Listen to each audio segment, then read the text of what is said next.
ரகு, உங்களிடமிருந்தே தொடங்குறேன். சட்டமன்றம் அப்படின்றப்போ நேரலை செய்யப்படுகிறது, அதனால நேரலை பார்க்கக்கூடிய வாய்ப்பு கிடைச்சிருக்கு. இது ஒரு பொன்னான காலகட்டம்னு கூட சொல்லலாம். சமூக ஊடகங்கள்ல பெருசா பகிரப்படுது. இப்போ நம்ம பார்க்கிற போதே சமூக ஊடகங்கள் தன்மை எப்படி இருக்குன்னா, 2 பேர் ஆக்ரோஷமா சண்டை போட்டுக்கிறாங்க, அதுதான் பெருசா பகிரப்படுகிற தன்மையும் இருக்கு. இதில் என்ன, இது ஒரு சட்டமன்றம் என்பது ஒரு அரசின் நிர்வாக மொழியோடு உரையாடுவது. அரசு தனது தகவல்களை சொல்லுது, விளக்கத்தை சொல்லுது, கோரிக்கை அப்படின்னு. ஆனால் அப்படி நடக்குதா? எப்படி பார்க்குறீங்க? இந்த முதல்ல உங்களோட மதிப்பிடுதல் என்ன இருக்கு?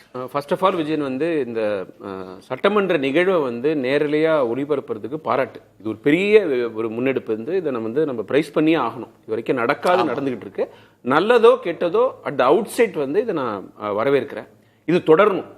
இது நீங்க இதை அவை குறிப்பிலேருந்து எடுத்ததெல்லாம் நீங்க போடுறீங்க, ரீல்ஸா போடுறீங்கிறது ஒரு காரணமா வச்சு ஃபியூச்சர்ல ஏதோ பண்ணுவாங்களோங்கிற ஒரு பயம் எனக்கு இருக்கு. அதாவது இதை கட் பண்ணக்கூடியதுக்கான வாய்ப்பு இருக்குன்னு எனக்கு தோணுது. அது ஒரு நண்பர் சொன்னார், நீங்க டெஃபர்ட் லைவா போடுங்க, கட் பண்ணிட்டு கொஞ்சம் லேட்டா போடுங்க. இது என்ன, அது பண்ணலாம்ல.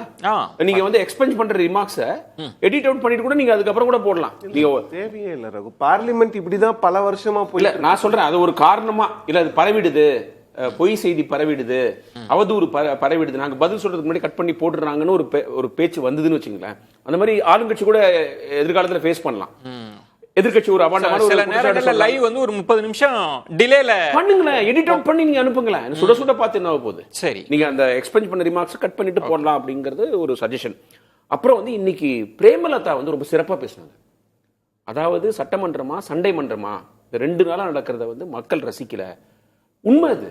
அதாவதுங்க இது நீங்க பாயிண்ட் அவுட் பண்ண மாதிரி ஆரோக்கியமா மக்களுக்கு தேவையான விஷயங்கள் அங்கே நடக்கணும். இது நீங்க நான் ஜெயிக்கிறது, நான் ஸ்கோர் பண்றது அப்படிங்கிற மாதிரி நம்ம இந்த பட்டிமன்றம் மாதிரி நடக்கிற வேலை அங்கே இருக்கக்கூடாது. அதுல அல்டிமேட் எய்ம் இந்த மாநிலத்துக்கும் மாநிலத்தை சார்ந்த மக்களுக்கும் பயனுள்ள விஷயம் நடக்கணும். ஆனா அங்க பாயிண்ட் ஸ்கோர் பண்ற விஷயம் நடந்துகிட்டு இருக்கு. நீங்க தாவேக்காக்கு இது கிடையாது, உங்களுக்கு எக்ஸ்பீரியன்ஸ் கிடையாது, இப்பதான் வந்திருக்கிறாங்க, கிட்டத்தட்ட 100 எம்எல்ஏஸ் ஃபர்ஸ்ட் டைம் எம்எல்ஏஸ் இதெல்லாம் சொன்னா கூட, பட் அவங்களோட ஃபோக்கஸ் என்னவா இருக்குன்னா, இந்த திமுகவை மட்டம் தட்டுறது, அவங்கள குறை சொல்றது, அந்த வாட்டர் போட்ரி செய்யறது, இது ரொம்ப அதிகமா இருக்குது.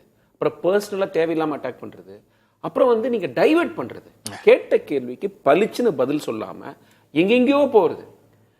அன்னைக்கு எடப்பாடி பழனிசாமி நிலத்தை என்ன பண்ண போறீங்க, பரந்தூர்ல கையகப்படுத்தின நிலத்தைன்னு கேட்கிறாரு. ஆனா இவரு என்ன பண்ண, சிடிஆர் விமல்குமார் அவர் என்ன சொல்லுவாருங்கிறத நம்ம எல்லாரையும் அப்படியே காத்திருக்க வைக்கிறாரு. எது எங்கெங்கயோ போறாரு. பரிச்சு கேட்ட கேள்விக்கு உடனே பதில் சொல்லுங்க. எல்லா விஷயத்திலும் நான் சொல்றேன். நீங்க இப்போ இவரு அந்த கிரிக்கெட் ரசிகர் இவர் இருக்காருல, அமைச்சர் இருக்காருல, அவரை பத்தி நேரு கேட்டாருன்னா திருப்பி ஒரு வாட்டி சொல்லுங்க, அது என் குழந்தைக்காக மாத்திரை அரைச்சேன்னு ஒரு வாட்டி சொல்லுங்க. அதுல என்ன தப்பு இருக்குது? நீங்க ஊழல் பண்ணலையா, நான் அங்க செய்தி வருது, என்ன பேச்சுது? இந்த மாதிரி இதெல்லாம் என்னன்னா பாக்குறவங்களுக்கு போக போக தெரிஞ்சிடும். முதல்ல இன்ட்ரெஸ்டா பாக்குறவங்க ஏன் கேள்விக்கு பதில் சொல்ல மாட்டேங்கிறாங்க. இப்ப செந்தில் பாலாஜி மின்சாரத்துறை பத்தி அவர் கேட்கிற கேள்விக்கு பாயிண்டட் கேள்வி கேட்கிறாரு. அவர் நீங்க அதை டைவர்ட் பண்ற மாதிரி கரூர் கேங்குன்னு சொல்றது, உடனே அவரு ஒண்ணு சொல்ல அது வேற எங்கேயோ படிச்ச ட்ராக். அது மாண்பை குலைக்கிற விஷயம் இல்லையா? அதை ஆரம்பிச்சு வச்சது யாருன்னு கேட்கிறேன். ஆளுங்கட்சிக்கு பொறுப்பு இருக்குது. நீங்க புதுசா வந்தீங்கன்னா என்ன வேணா பேசலாமா? அப்புறம் நீங்க இப்போ இஸ்லாமியர்ல திமுக எப்படி நடத்துனதுல அபத்தமானது. இங்க எப்படி நீங்க யாரோ ஒருத்தர் எப்பயோ சொன்னதை வச்சு நீங்க இப்போ சட்டமன்றத்துல நீங்க அதை பதிவு பண்ணா நியாயமா? அது இங்க தமிழ்நாட்டில் உள்ள யாராவது ஒத்துப்பாங்களா? அது திமுக அவங்களை எதிரியா பார்த்தது, அவங்களுக்கு துரோகம் செஞ்சது, இந்த மாதிரி கருத்துக்களை நீங்க எதை நோக்கி போறோம்னா, அம்மையார் ஜெயலலிதா, ஐயா கருணாநிதி இருக்கிற போது அந்த ஒரு சண்டை நடந்தது இல்லை, எப்ப பாரு ஒரு எலியும் புனியுமா இருப்பாங்கல்ல, அதே நிலைமை நோக்கி போகுதான்னு எனக்கு தோணுது. அந்த இடத்தில் கூட திரு ரகு, நான் தொடர்ந்து சட்டமன்றத்தை பார்த்திருக்கேன். என்னோட வயது அந்த அனுபவத்தில் குறிப்புகளா அதற்கு முன்பு நடந்ததை படிச்சிருக்கிறேன். திரு கலைஞர் அவர்கள், ஜெயலலிதா அவர்கள் இருந்தப்ப சில இடங்கள்ல ஒரு அரசியல் பொறி தெரிக்கும், திரும்ப நிர்வாக மொழிக்கு வந்துருவாங்க. நீங்க சொல்ற மாதிரி இந்த நிர்வாகம்னா உங்க ஆட்சியில் நீங்க இந்த டேட்டான்னு நிர்வாக மொழியில தான் உரையாடல் இருக்கும். இது வெளியில அரசியல் விவாதம், கட்சி அரசியல், எம்டி ரெட்ரிக் அதிகமா இருக்கு சப்ஸ்டன்ஸை விட.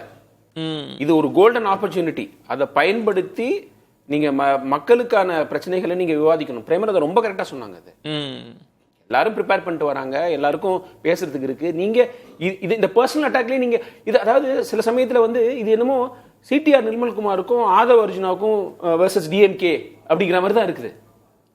நிறைய இடங்கள்ல நீங்க அதை வந்து நீங்க மாற்ற வேண்டிய கடமை, அந்த போக்கு மாற்ற வேண்டிய கடமை திரு விஜய்க்கு இருக்கு. சும்மா நீங்க லைவ் டெலிகாஸ்ட் மட்டும் பண்ணா பத்தாது, நம்ம ஆரோக்கியமா ஒரு விவாதம் இருக்கணும். அப்புறம் ஒரு தப்புனா கூட ஒத்துக்கிற மனநிலையே இல்லை. இப்ப வந்து இவங்க கீர்த்தனா வந்து தப்பா ஒன்று சொல்லிட்டாங்க, இன்னைக்கு வந்து ஐ எம் சாரி தவறா சொல்லிட்டு, அவங்க வந்து அந்த தகவல் தவறுங்கிறத வந்து நீங்க தவறா திரிச்சு போட்டீங்க அப்படின்னு தான் சொல்றாங்க. இந்த ஆட்டிடியூட் என்ன ஒரு அவங்களுக்கு ஒரு 29 வயசுல இண்டஸ்ட்ரீஸ் மினிஸ்ட்ரி கிடைச்சிருக்குன்னா எல்லாருமே ஒரு ஸ்லிப் ஆஃப் த வரலாம், வந்து ஒரு தகவலை தப்பா சொல்லலாம். அதை ஒத்துக்கிற ஒரு பெருந்தன்மை கூட இல்லையா? அந்த மாதிரி மென்டாலிட்டி நாட் ரைட்னு நான் சொல்றேன். ஓவராலா அதான் நீங்க வந்து தமிழ்நாட்டோடைய பிரச்சனையே திமுக தான் தமிழ்நாட்டோட தலைவலிங்கிறத நீங்க நிறுவ முயன்றுகிட்டே இருக்காங்க. அது வந்து தமிழ்நாட்டுக்கு நல்லது இல்லை நான் சொல்லுவேன். செந்தில் பாலாஜி கேள்வி கேட்டார்னா அந்த கேள்விக்கு பதில் சொல்லுங்க. நான் என்ன கேட்கிறேன், தமிழ்நாட்டில் செந்தில் பாலாஜி மட்டும்தான் மோசமானவரா? அவருக்கு நல்ல ஒரு சர்டிபிகேட் கொடுக்கலன்னா, அவர் மேல கேஸ்லாம் இருக்குது, ரெக்ரூட்மெண்ட் கேஸ்லாம் அவர் ஃபேஸ் பண்ணிட்டு இருக்காரு. பட் ஓவராலா நீங்க அதே மாதிரி ஒரு பெயிண்ட் பண்றதுக்கான முயற்சி ஏன் ஏங்குறீங்க? உங்க கட்சி எம்எல்ஏ எல்லாருமே பர்ஃபெக்டா, எல்லாருமே அப்பழுக்கற்றவர்களா, எல்லாருமே கொள்கைவாதிகளான்னு கேட்கிறேன் நான்.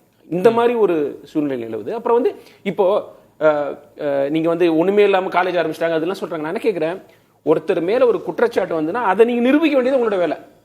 இப்ப வந்து இப்ப திரு வேலு மேல ஒரு குற்றச்சாட்டு இருக்கு. போன வருஷம் மாநாட்டுக்கு வந்து ஏரியிலேருந்து மண் எடுத்து அவரோட நிலத்துல போட்டார்.